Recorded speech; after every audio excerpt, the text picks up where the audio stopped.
இன்றைக்கி ஒரு festival video பார்க்கலாமா? 22/1/2026 வியாழக்கிழமை இன்றைக்கி தான் வந்து இந்த ஃபெஸ்டிவல்.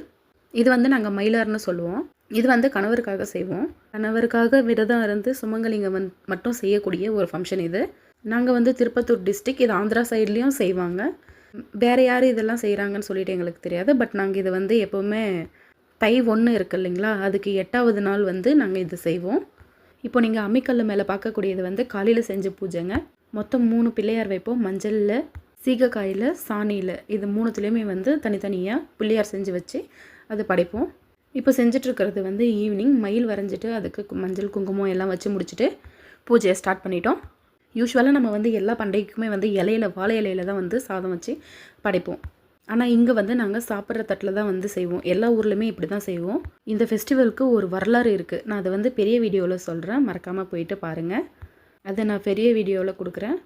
ஒரு ஆள் வந்து 3 முறை விழுந்து கும்பிடணும்.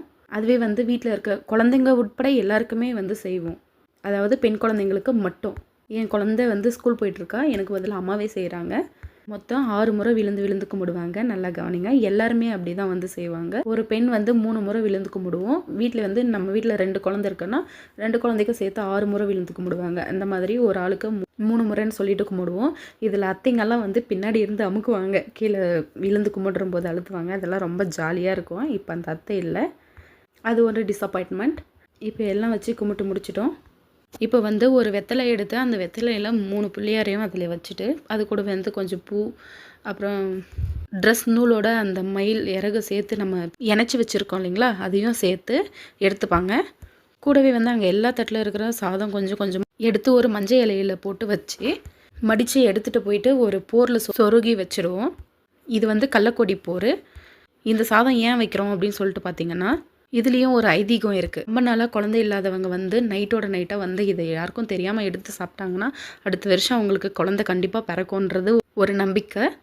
அப்புறம் அந்த சாதம், பிள்ளையார் எல்லாத்தையுமே அங்கே வச்சுட்டு அதுக்கப்புறம் வெத்தலையில் தண்ணி ஊற்றி 3 டைம் அதுக்கு வந்து ஊற்றுவோம். என் பொண்ணுக்கும் சேர்த்து அம்மா ஊற்றிட்டுருக்காங்க. எல்லாருமே பண்ணுவோம். இது ரொம்ப ஜாலியாக இருக்கும். நாங்கள் வந்து ஸ்கூல் டைம்லேருந்தே பாஸ்டிங் இருப்போம்.